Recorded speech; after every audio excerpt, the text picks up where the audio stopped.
the cultural preservation Yes. within that, wearing the clothes, and then eating the food, learning the way the foods are, how the food are being prepared. When you learn how the food are being prepared and you eat the food, I have a son who always like to drink Gary, and I will say to this, I will tell him that how can you can't be drinking Gary in the morning. It's not. I mean that even we that drink it, back home and up till today, I cannot be drinking Gary in the morning. So that you can't be doing that. And and he will say, no, he just like the Gary all the time. That's what he always liked to drink.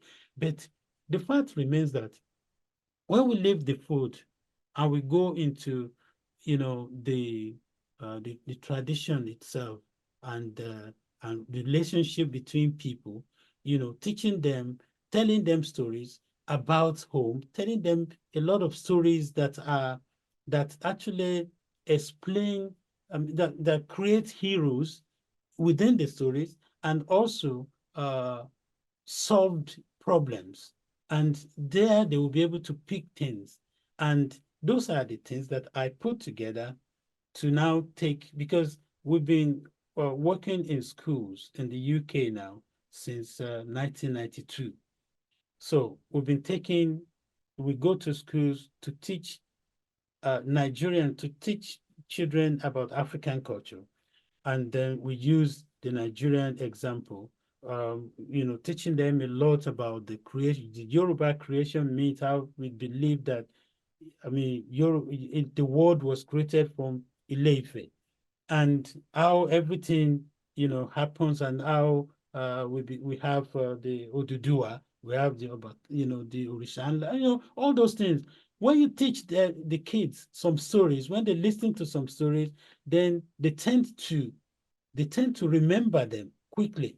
So from there, then you go to other areas like the legend of the golden stool from Ghana, for instance. They talk about the legend of the golden stool. It's a story which up till today they still believe that if you go to the city of Kumasi, you will see. And don't forget that there's also a link that Yorubas were in Ghana, up to today, that they have Yorubas have presence in Ghana as well, because that's it. And you will see everything intertwined. So culturally, we have to be able to preserve it, we have to be seen practicing it. So if when we go to school, we teach them about the culture, about the music, about the dance, about um, the stories from the past. We tell them stories from the past, and then we tell them stories that they can gain something from, that has characters based on the culture, either in the names. And we tell them, because usually we tell them the meaning of our names tell the story. When I tell people my name is Oladimeji, obviously it tells a story straight away. That's part of the culture. I was born at a time when my grandfather became a chief in our town. And when my grandfather became a chief, I think he became the Ekeri Jagun of my town, because I come from a town called Ilogo. And since I was born at the same time, they put their blessings together and they said their wealth has doubled. And that's how I got Oladimeji.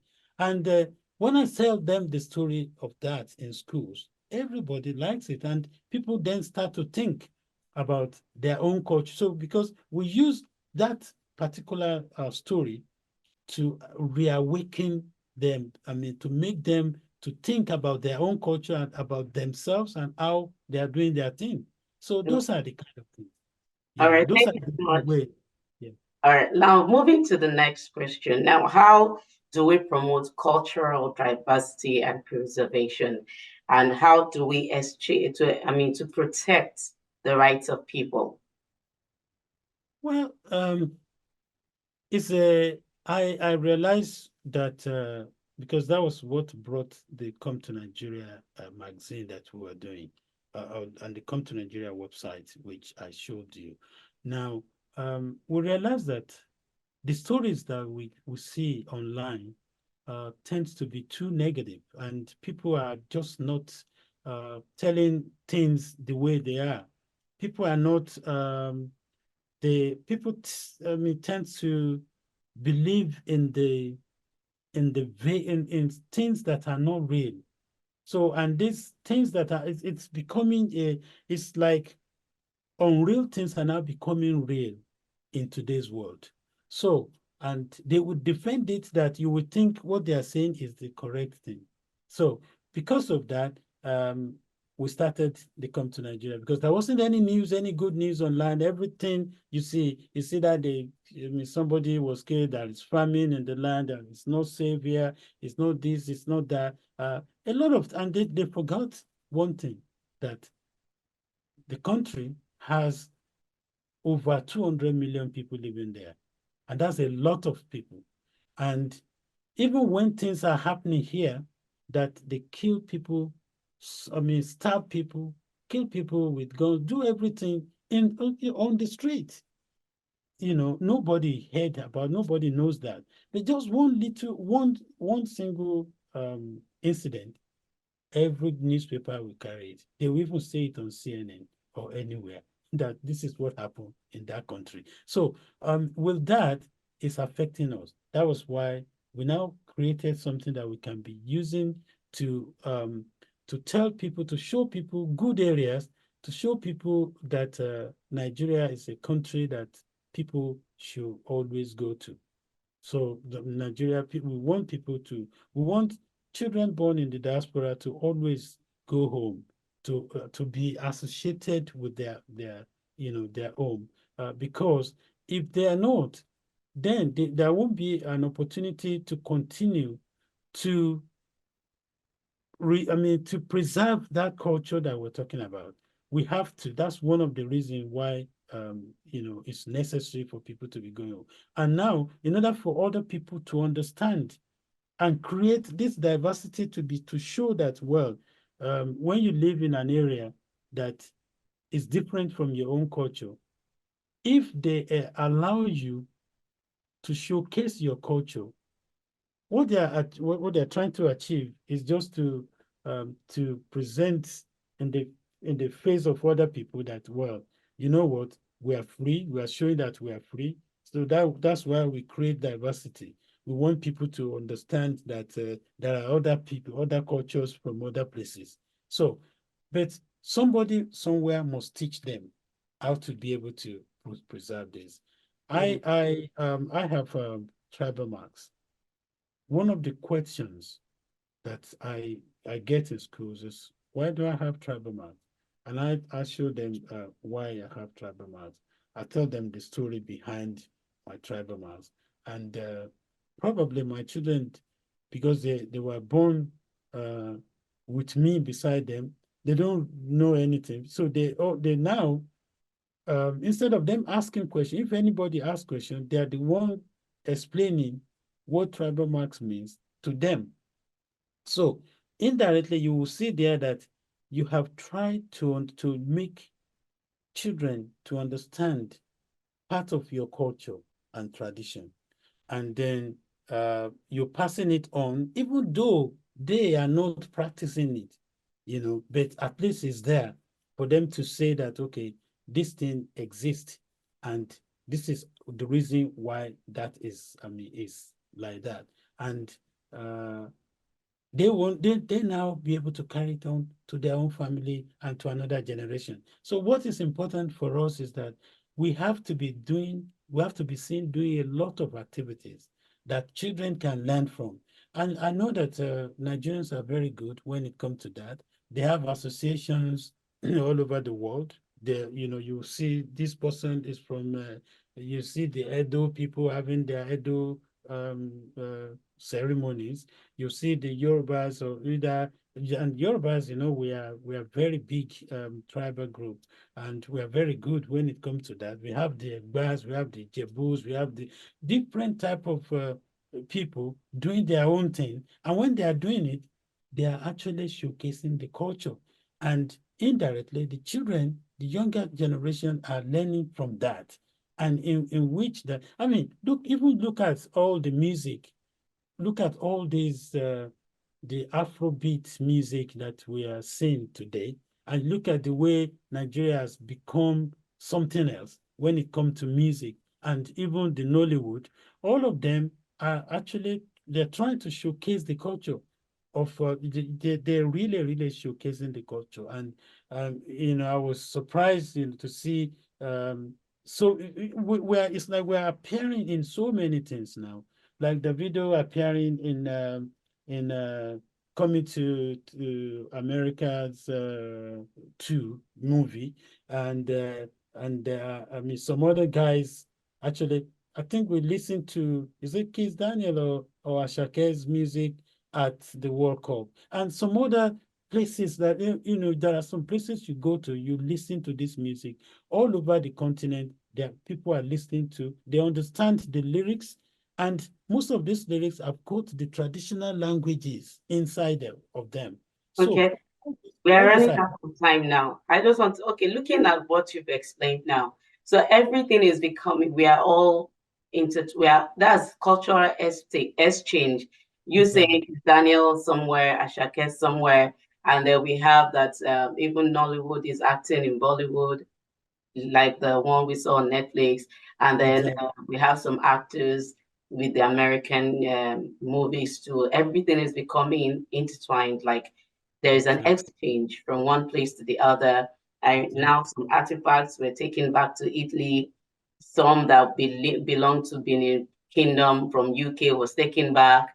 All of Yeah. those things, everything put together. Yes, as we round up, because I have limited time.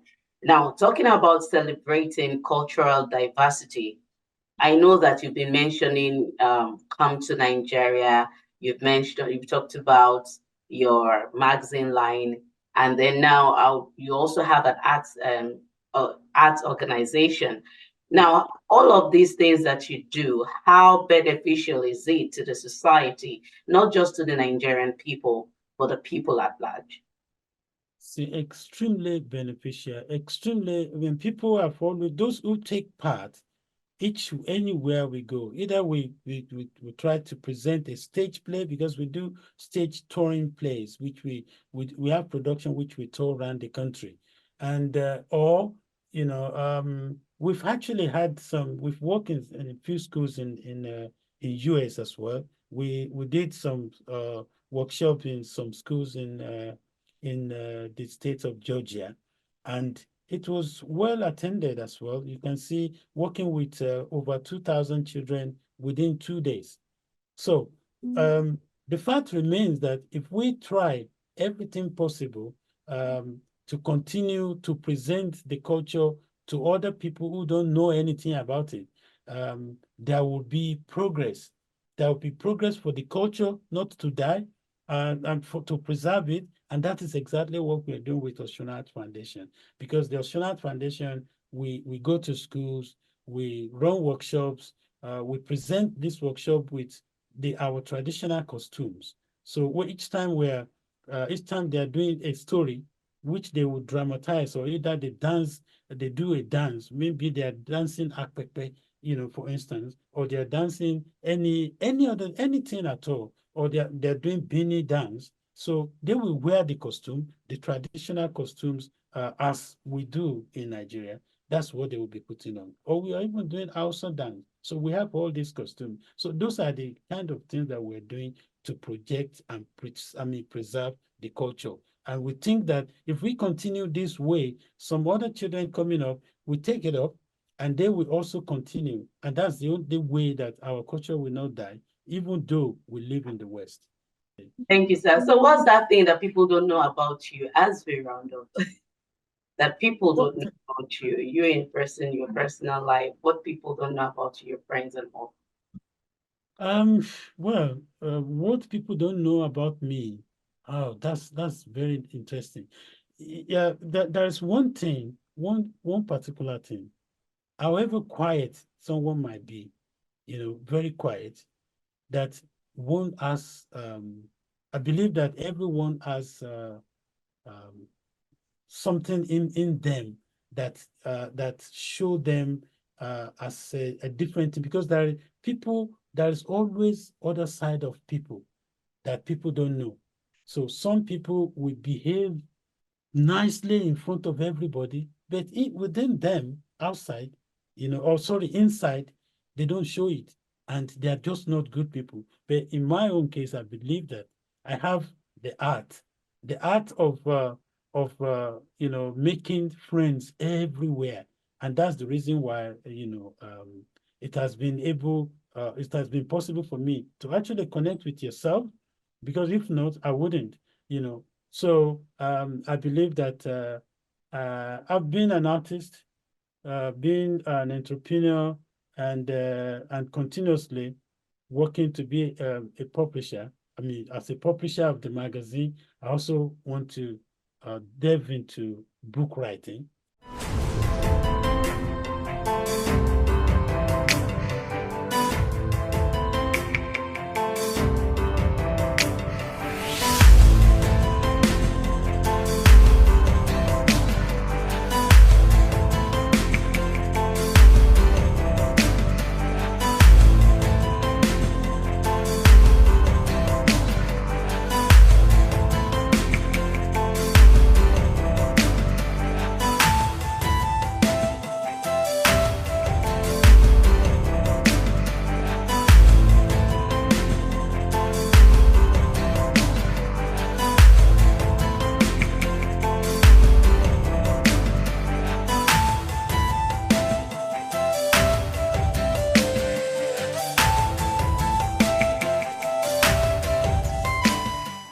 Thank you so much for letting us into your world. Thank you also for coming on the show.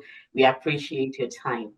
Thank you. Thank you. And to you out there, I hope you enjoy this time out with us. And remember, cultural diversity and preservation is very, very important wherever you are in any part of the world. As the Chinese are doing theirs, the Spanish, and all of that, even the Africans, let's ensure that we also preserve our culture. Culture is beautiful. Until next time, when I come your way again, it's another exciting edition of Let's Talk. Be peace.